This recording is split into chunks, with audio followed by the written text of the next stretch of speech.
This is the eLearn Podcast. If you're passionate about the future of learning, you're in the right place. The expert guests on this show provide insights into the latest strategies, practices, and technologies for creating killer online learning outcomes. My name's Laddick, and I'm your host from OpenLMS. The eLearn Podcast is sponsored by eLearn Magazine, your go-to resource for all things online learning. Click-by-click how-to articles, the latest in EdTech, spotlight on successful outcomes and trends in the marketplace. Subscribe today and never miss a post at elearnmagazine.com. And OpenLMS, a company leveraging open source software to deliver effective, customized, and engaging learning experiences for schools, universities, companies, and governments around the world since 2005. Learn more at openlms.net. Hello, everyone. Welcome to the eLearn Podcast. My name's Laddick. As you just heard, I work for a company called OpenLMS. See if I get the right finger. I always get that wrong. And I am very, very excited to have my guest today is Brian Walter. Hello, sir. How are you today? Excellent. Ready to leap into sticky content. Woo! If you leap into sticky content, I think that means that you don't bounce off it, or you don't bounce back. I'm not sure. I'm not sure how that works. Brian, it gets complicated. As I do with everybody on the show, why don't we start out with you giving us the 10 seconds, the 30 seconds, whatever you'd like, on who you are, your organization that you work for, the kind of trainings that you develop, and how you interact here in this education space. Well, excellent. So again, as you said, my name is Brian Walter. I am a trainer, speaker, MC, internal communications consultant. I run two companies. When I say I mean my wife and I run, because we are a certified women-owned business, and I'm the talent who basically works for my wife. We do extreme trainings and extreme meetings. So I'm in the training space and also the meeting space, because those oftentimes converge, because both are gathering people together to communicate information. And then do you just want to communicate, or you actually want them to do something with it? And so that's where those things blend together. Also, a video producer, and we do graphics, presentation graphics, and training graphics. So pretty much if it's internal communication, training, speaking, meetings, trying to get a message across, that's what we try to do. Fantastic. I love it. A jack of all trades. That's one of super fantastic. And master of none. That's right. Okay. You said it, not me. You said it, not me. Yeah. What? So if you were to, put a definition on what sticky training is, and I had to hold you to it, like, what would you? How do I recognize it? How do I see it? Like, how can I pull it off the shelf and say, oh, that's going to be sticky or not? Or like, what's the definition? I would say the bumper sticker or the tattoo on the inside of your left, arm would be basically the content sticks with them. Now that sounds so easy. Well, look, it's basically, or it's like they remember it, whatever it is. It's interesting. I did some interviews with, training directors and VPs earlier this year, and I had them, rattle off like, okay, what are like your top needs? The question used to be like, what keeps you up at night? But usually it's, I'm getting older. But when we talk about professionally, and they rattle off a bunch of things, but one of the biggest was that participants will remember the training. And I think that's where it gets sticky, because the harsh truth that we don't like admitting is that we put on these elaborate training courses, whether they be virtual or in person or hybrid, whether it's all day, where it's an hour, 90 minutes, micro training, all of these different things. And the business owners are like, yeah, they didn't remember any of it. Didn't make an impact. And it's like, darn it. And as trainers, directors, we struggle with the respect or the lack of respect we get from the business owners, or the business leaders in the organizations or the associations that are the clients that we work for, because we want to be a vital partner in that. Okay, when you send your people to this, which is a big deal, when you send your people that very expensive thing and we train them on this thing, they'll stinking remember what it was about. And that really is the core of sticky content training. It's like they remembered it. And so if I can challenge you to give me a core cause, right? So, I mean, we're here, you and I, we're recording this right now for posterity, the middle of July, 2023. And I still continue to scratch my head as somebody who's been reporting and on this and hosting, all kinds of people like yourself since 2015. This is still a problem. So it's still a problem because here's the core reason, right? Okay. What the core reason, the problem is that we try to train humans. That's the thing. And also there is so often, both in advance, but especially in training, it sounds crazy, but there's a murkiness on what we're actually trying to do. Because when you classically say, we want to train someone, there's this belief that there's this very specific thing. We want to train them to do X. But only a small fraction of training is really training a highly specific skill. Like, here's a specific thing you want to do. Like, let's say you wanted to train managers on how to do better interviewing. That sounds so specific, doesn't it? Like, hey, you're not doing such a good job. We want you to do better interviewing. How do we know if it worked? Well, they completed the course. No, they completed the training.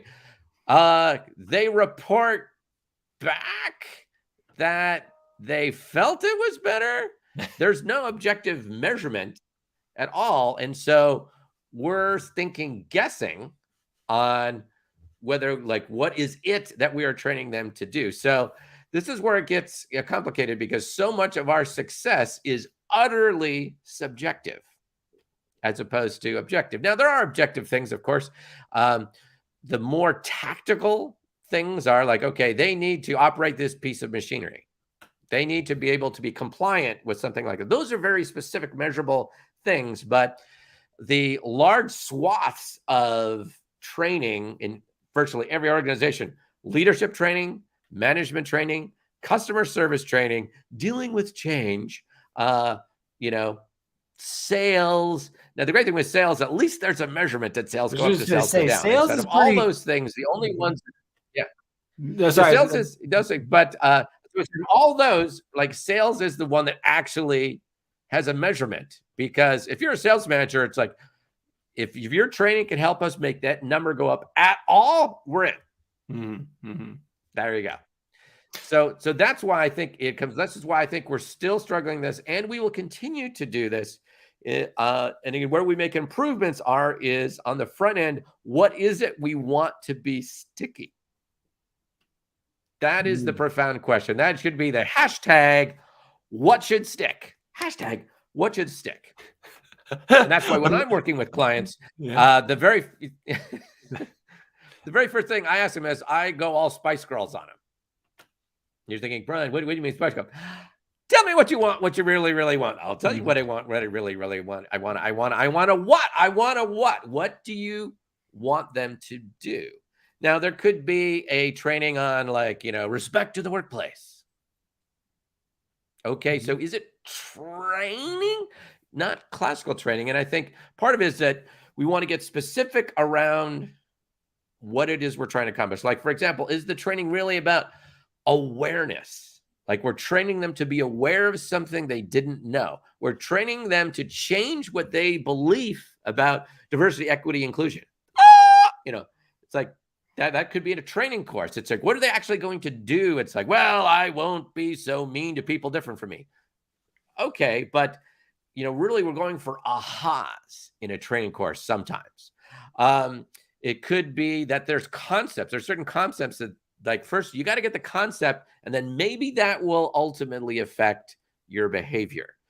But we don't always go directly to, well, here's the behaviors we want to change when we're designing courses. And that's where we still continue to struggle, and likely will continue to struggle for a long time.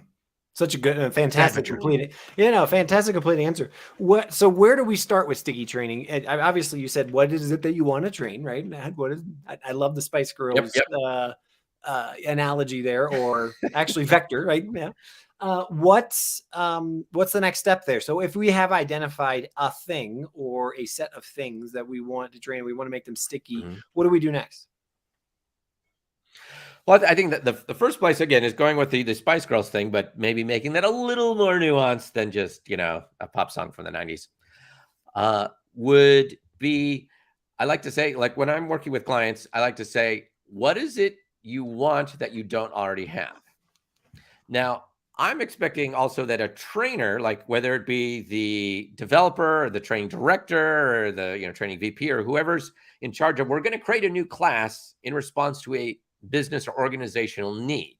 It's like, I like to say, what does the business owner or the need owner want that they don't already have? And I think the more time we spend on that, then the better the training can ultimately be, especially the more sticky it can be. But the harsh truth is that just like we struggle with, generalities, so do our business owners. It's like, well, we want people to be more motivated, more loyal. What does that mean? Right. What does that look like? And it's like, well, we want retention. We want to improve our retention. Okay. Retention, does that, okay, well, that's like, okay, you want people to stay longer. What's longer? If I'm a Gen, a millennial or a Gen Z, that's going to be a very different number than if I'm a Gen X. Like, well, what is more? It's like a year more, 6 months more, 5 years more. Like, what do you actually want? There's a term that I created a number of years ago. I called it emphatitudes, which are platitudes stated emphatically. Too often when we're dealing with our business owners, it's like, they say it's like, customer service. The customer's always right. We really need to do that. It's like the customer's always right. Let's think about what we're actually training them to do. And then all the training's about how to handle when the customer's wrong. Yeah, sure. Of course. Okay. So you said this, but all the training isn't about the customer being right. It's about the customer being wrong and like compensating for the fact that we don't want to, because, calling them a stupid customer, that's bad. So the skills get, so it's really getting the clarity. What do we want that we don't already have? And a lot of the times those things aren't skills. Those things are concepts, beliefs, perceptions, awareness, because a lot of times through a training course, if we can get a mental shift, that will ultimately result in a behavior shift that you couldn't go directly there. Can I wrap these in the culture term? Like, like there's a business culture we want them to adapt or adopt or whatever. Absolutely. I mean, again, the culture is going to matter, both the larger culture and like for right now, if I was in a super red state, I would not use terms diversity, equity, inclusion right now, because that's a problem. And it's like, okay, what is it I want? I want our company to be an employer of choice. And to do that, we're going to have to hire young people who have different values and expectations than the older people who are hiring them. But on the other hand, if I'm trying to train those older people, if I use all the terms that they are scared of, it's not going to work. And so to say, like, diversity, equity, inclusion in training for old farts. Right. Okay, well, that's going to be a problem. Like, we're setting up conflict here, but it's like how to get young people to want to work here. How to get young people to want to work for you. How to get young people to stay working for you. Like, when we frame it that way, then it's like, okay, we're going to change what they think, which is like, a friend of mine, Anna Layata, she is a trainer and speaker, and she speaks and trains on generations in the workplace.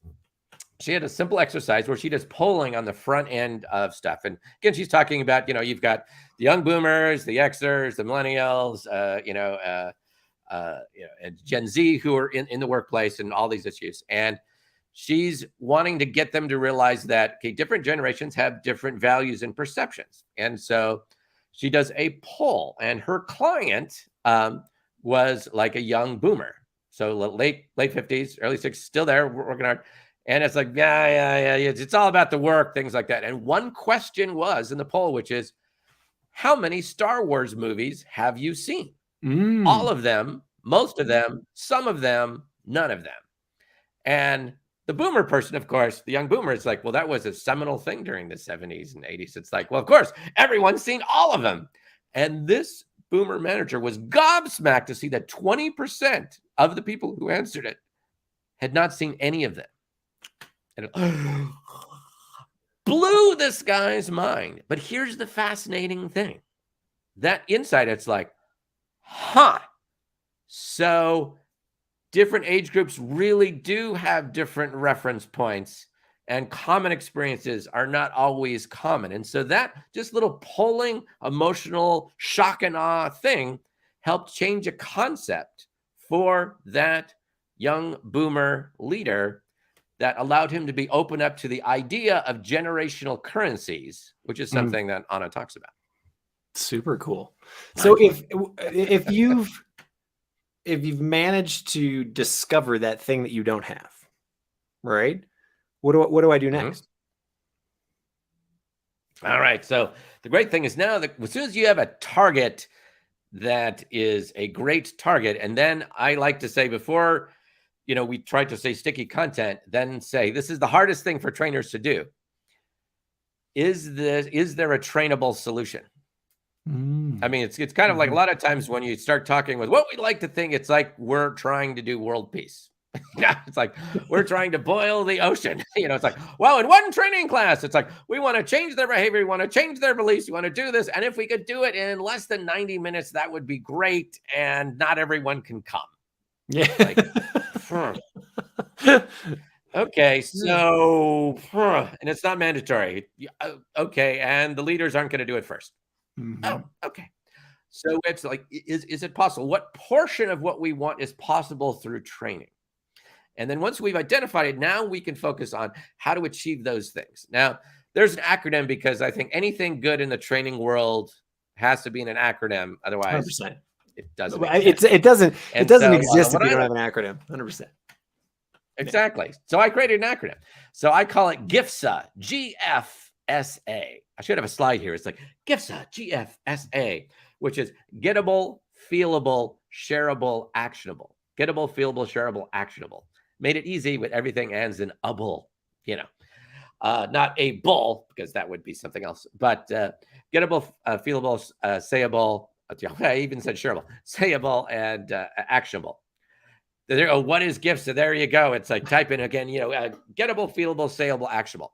So if you have these components, you are more likely to have sticky content. So let's break this down. So gettable is a remembered aha.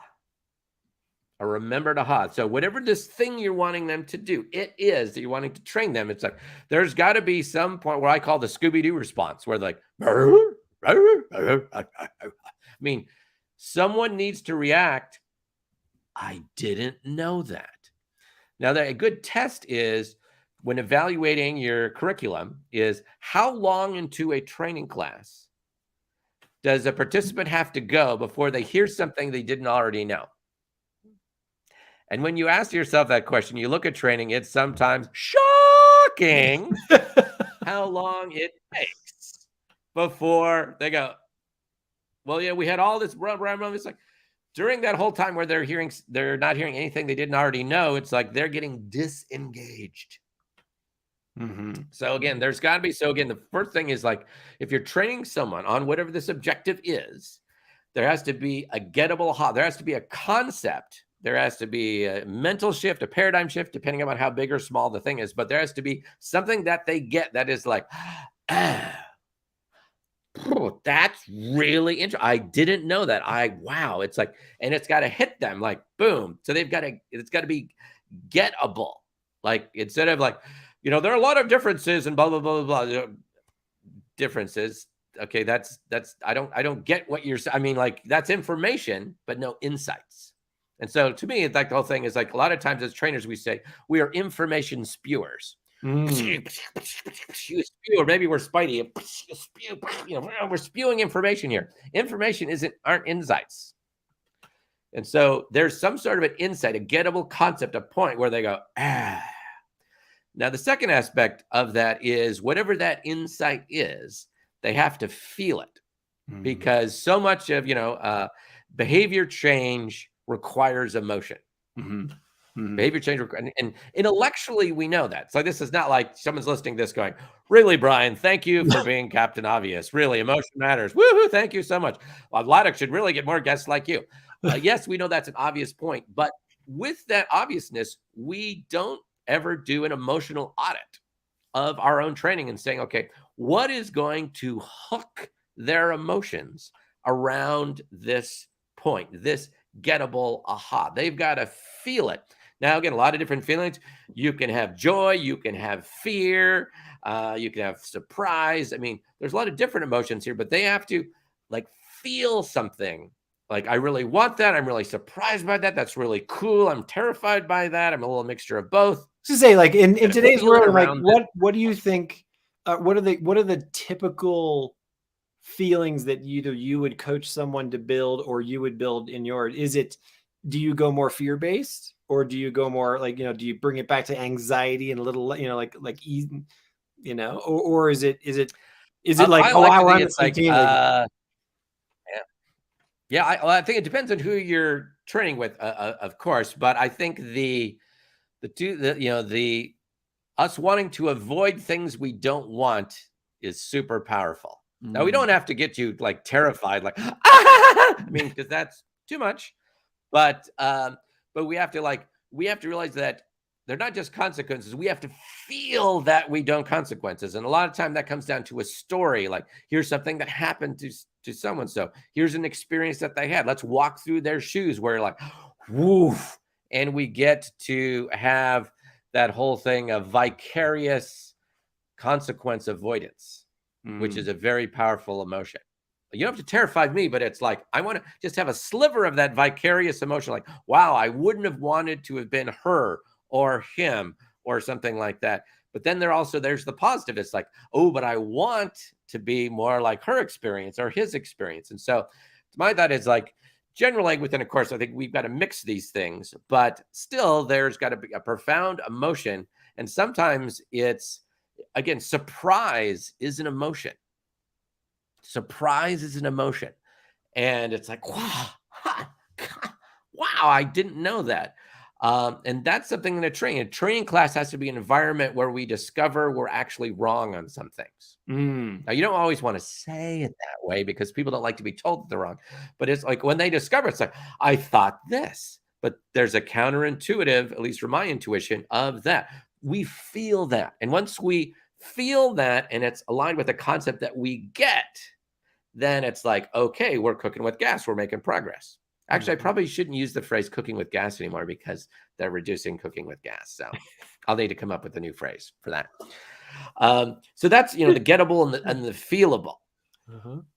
But then we get to the sayable. And this is and you could say sayable, you could say shareable. I like saying sayable, which is we need to give them a new words. Now, it could be an acronym. It could be a phrase. It could be a line, but it's some way to articulate whatever this aha was. And if we can give people to use a new language, then they'll start saying it and they'll adopt it and make it their own. And this is a powerful thing. This was, again, years ago, I worked for a department store chain called the Bon Marché. Now it's a Macy's like every other department store in the United States. But, and it was in the Pacific Northwest, and they came up with this campaign used internally, and it was called Bon Life. And they said it's like, basically the way we do things here in the Northwest, and it had a certain style. And so they started training. Okay, here is, Bon Life, which kind of became our way of doing things. Now, the great thing is by giving them this concept, it's like the way we do things in the Northwest, Bon Life, is employees started using it to get what they want and avoided what they don't want, which is success. Because in a meeting, they could suddenly say, I don't know, Laddock, that doesn't sound very Bon Life to me. And then you would have to defend yourself. Well, I know why you would think that, Brian, but you're actually wrong. Here's why this idea is Bon Life. So by giving people language, they use it, and then that concept gets permeated through an organization. But what I like to say is a sayable it. So it's a repeatable it. Like, what was Loddick's training course about? What is going to come out of my mouth? Like, let's not leave that to chance. Let's give them say, well, basically it was about blah or blah, blah, blah. Or basically his key point was blah, blah, blah, blah, blah. When it's that, it can go verbally viral within the class and within the organization. In other words, I heard it from you, and I can immediately repeat it to someone else who can immediately repeat it to someone else. If someone says, so what was that class about? And they say leadership stuff. Nothing was sticky. Yeah. In marketing, we basically call this unaided recall. Like if we can say, what was it? What was it about? And if you can't come up with an answer, or you come up with gibberish, or even worse, I answer it one way, you answer it a completely different way, and a third person answers it another way, then the content isn't sticky. It still could be good stuff, but it's not going to be permeated. It's not going to change a bunch of people because there wasn't a consistent sayable element to it. How often? And so that's going to make it. How often have you built something that, where you've kind of designed the one or two sayable things that come out of it, but the group or the person or, whatever, the meme that came out of it was either totally different or evolved or, an unintended externality, like an unintended outcome? Well, let's shift that from a bug to a feature, shall we? So this is why you. No, I'm not saying it was a bug. I think that is a feature, right? Because no, you're right. They own it, then, right? They've made their own thing. Well, exactly, yeah. And you want to discover that, right? Because there's what you say and what people actually hear. And oftentimes, and all trainers who are listening to this have experienced a thing where you train something and then afterwards the person comes up to you, that was so fantastic. When you said blah, blah, blah, blah, blah, that totally is a game changer for me. And you're thinking, I didn't say that. I didn't say that. But you don't tell them that. You just say, I'm so happy for you. Yes, thank you.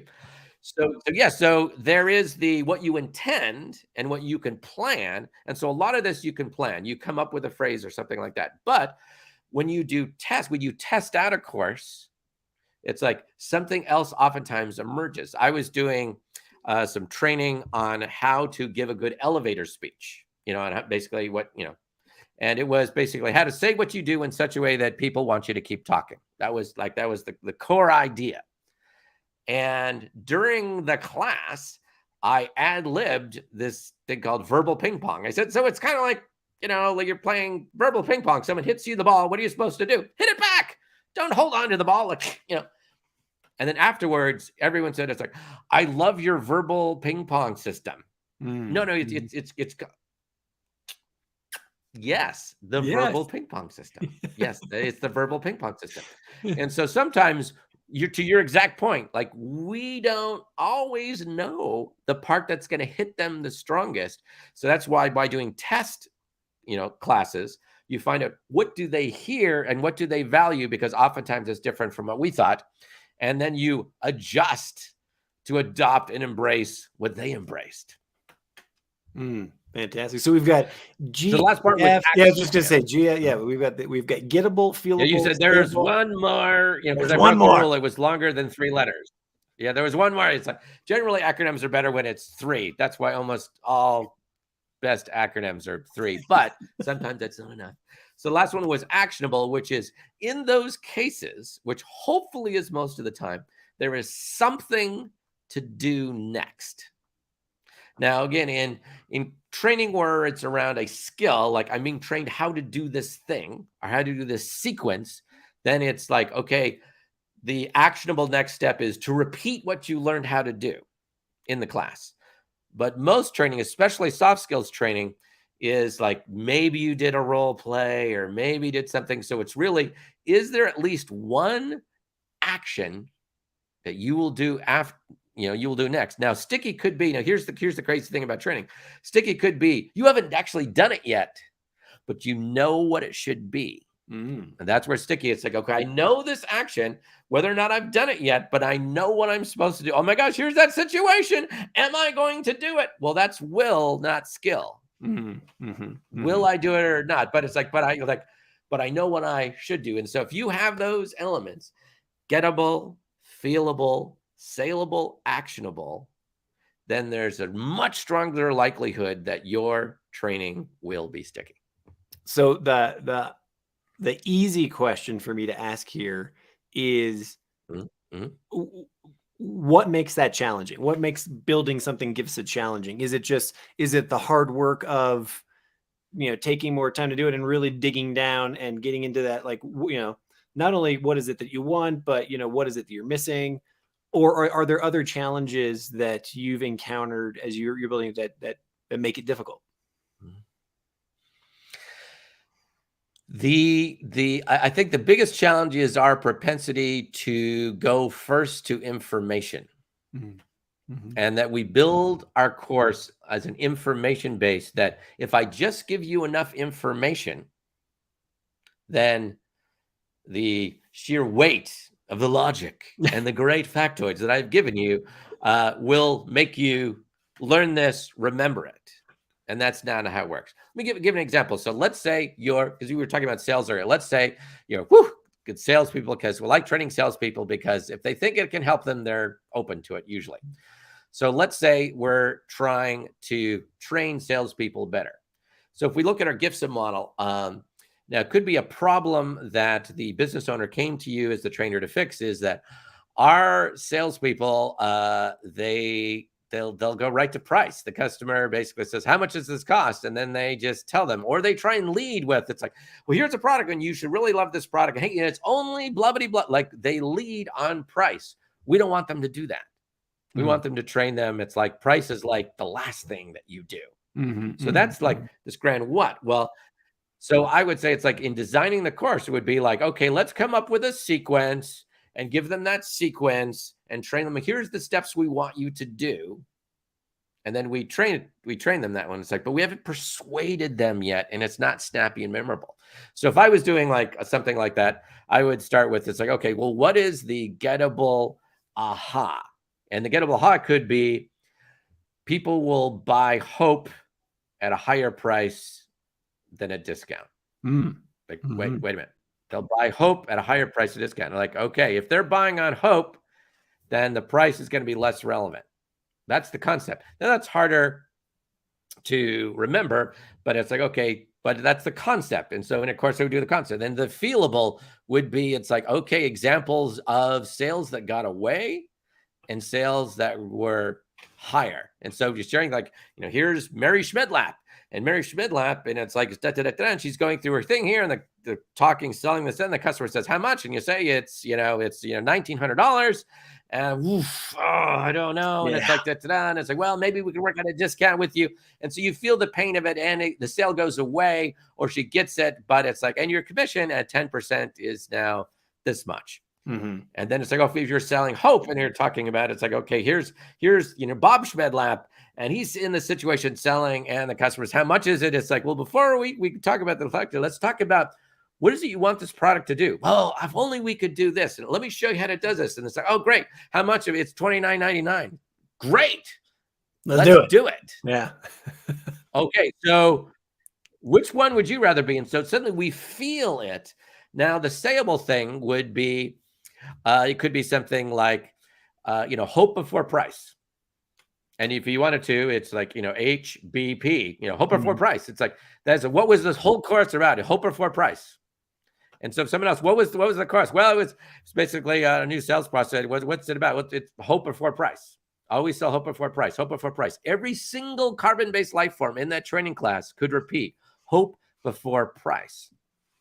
And then for an action, you could give them it. So it's like, okay, since most of our sales are virtual now, it's like, okay, so and anytime you're on a Zoom, or you're on a StreamYard, or wherever you're going to be, and the customer says, how much is it? We want you to pinch your wrist, and that is a signal, have I sold hope enough yet? That's the next thing you do. It's like, how much is it? Good. And if you think, yeah, I have, and it's like, that's $29.99. And if I haven't yet, it's like, before I tell you the price, it's like, so like, again, we have the concept, people will pay more for hope than they will for not hope. I feel it. I want to be more like Bob. Sayable, hope before price, action. Okay, every single time that the customer says, it's like, how much is it? We want you to pinch your wrist and think, did I sell Hope enough first? Now, are they actually going to pinch the wrist? No. But because you went in your training class and you had to go through that experience of, okay, pinch your wrist, let's role play here, pinch your wrist and pull it, it's like, then they're going to think that. The brain will not be able to not think that. As soon as the person, how much is it going to cost? They're thinking, pinch yourself. No, I'm not going to pinch myself, but they're already thinking it. They're already thinking it.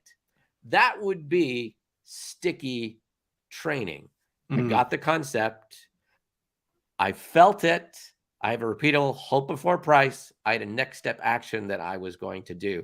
That's how we get there. But that's not how we usually do training. It's like, what's the sequence you want us to do? Let's give them all the information. Let's walk through the sequence. Let's do it, as many times as we can. And say, go forth and do this. And then it's like, there was like a 5-step process they wanted me to go to. 5 is too many. I don't remember what the process is.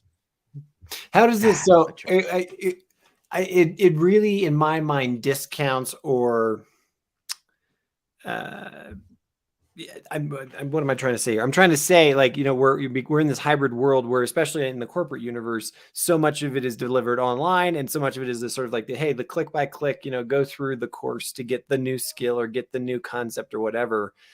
It doesn't sound like any of it could ever be sticky in that way. Can we deliver like that, or is it really required? We can. It's definitely harder. Synchronous. Does it require that synchronous kind of interactivity? It absolutely can be done. I gave an entire webinar for an association. It was pre-recorded, and I got people interacting in chat. I tell them, it's like, okay, yeah, we know it's pre-recorded, but hey, you're all blah, blah, blah, blah, blah. So let's just imagine this is live here. And so then at that moment on, I never referenced pre-recording again. And I would say, okay, so post it in chat right now. And I look down as if I'm reading, like, okay, a lot of people are saying this, but here's the deal. It's just like it's like they've just forgot that it wasn't live, and they are responding to live energy, live habits, because people would prefer it to be live, but that's not how the world works anymore. And the next aspect of it's, again, all these things that we shared can be done. It's like, okay, what examples do you share? It's like, here's our truth. I'm oftentimes will become a vendor of a company, to help them. And sometimes I'll actually get like a contract or log on. But when that happens, so I have to go through all of their compliance training that employees have to go through. So that's always an eye opener. Here's what I do. It's like all compliance training. It's like, there's going to be a 10-question quiz at the end, and you have to get 8 out of 10 right, or you have to repeat the quiz. So I just click skip. And I go to the quiz. I take it once. I'm a very good guesser. I usually get 6 or 7 out of 10. I make notes which one I go down, and then I click take the test again, and then I get 8 out of 10, and then I pass without experiencing any of the content, because it's all Captain Obvious stuff. Right. So that's when it's just stupid training. But again, all this stuff, you can do this with virtual and pre-recorded training just by making it interesting. My question is, like, can you share something they don't already know in the first 60 seconds? If you can, you're going to what I call basically buy attention for another 2-3 minutes. Can you share something else they weren't expecting or surprise them? Now they're going to give you 5 minutes. Do something interactive where we made them do something. Like, oh, now I got another 10 minutes. So my thing is progressively buy attention, and then you can hold them for the whole thing. When you're thinking of those moments where you're grabbing them like that, does it have to be related to the material or the outcome that you're trying to achieve, the actionable thing, or could it be like super random fact, and that's just like whoa, wait, what? It's like it's that intention grabber. I think yes and yes. I would say the standard most I think effective thing first is make things about me, about my life, about my industry. Now it can be here's a weird thing. It can be about your industry, but not actually be relevant, but that's still interesting. Doing a thing for a Dairy Farmers Association, and we did a trivia thing to open it out. And I remember one question was, which mammals milk has the most protein per ounce? Cow, elephant, mouse, or chinchilla? It's like, they've never heard this question in the history of the world. Sure, yeah. No one has ever asked this question, ever. And they're like milk experts. They're like, I don't know. It's like, well, elephant is bigger, but does that really? So it was mouse milk. And they're like, well, that's fascinating. It's really hard to milk them, but hey, lots of protein in mouse milk. Now, that wasn't relevant, but it was about their industry. So sure, it was interesting. It kept it within the wheelhouse. For some other thing. Mm-hmm, yeah. Mm-hmm. Yeah. Now, on the other hand, it's for your point of sometimes we can go right to popular culture because people like popular culture. And we can do stories or trivia or references that are outside here. Then we do what's called the turn. The turn is now I make that relevant to you. One of the things that I like to do in a class is I like to show television commercials.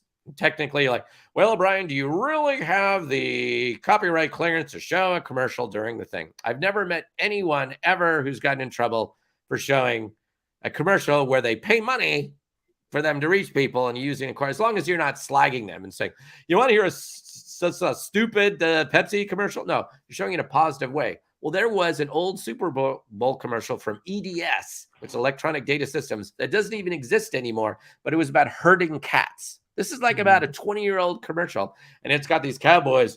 And one thing I like about and they show these cowboys herding cats, and it's hilarious. And I still remember this commercial, and people are laughing at because older people who remember it are like, oh, I love this commercial. I remember this commercial. This is really funny. And other people are like, how have I never seen this before? This is hilarious. And at the end, it says, EDS, blah, blah, blah. So I show this commercial and people are laughing. Again, this has nothing to do with their industry or anything. And then I say, here at XYZ Corp, what is herding cats for us? Right. Yeah. What does it mean for herding cats? So that would be your example of, we can use popular culture to get their attention as long as we quickly do the turn where it's like, and here's how it's relevant for us. And we make it mean something. And then, of course, they're contributing to that. And then again, it goes to the famous, the famous legendary trainer, Bob Pike, which is people never argue with their own data. Mm-hmm. So then they start contributing. Well, here's what it means in our company. And you're like, Yes, that's true. Is that a good thing? Should we try to change that? What do you think? Yes, we should. And then they're providing the impetus, they're providing the insights, and then you roll with it as a trainer. I want to put a pin in it right there. People never argue with their own data, but you and I need to have to have a whole nother conversation about how you're interfacing with AI, but that's a whole nother hour of talk. Tell us what's the best way to get a hold of you so that you can help people GFSA all over the place. GFSA, yeah. Let's make it a verb there. I like that. Have verbalize there. You got to action orient everything. Come on. Yes. Well, there's two ways. One, again, I told you you can email me at Brian@Extreme Trainings or Brian@Extreme Meetings. Both come to me. Usually we've got a website, extrememeetings.com, which is a little sexier and it's got more cool, funny things. And you can see me in my Dr. Phil impression and, doing the Rocky Horror Picture Ho parody, but that's another story. If you're interested in some sticky training techniques, we have a site called Training Bits with a Z, trainingbits, BITZ.com, trainingbits.com.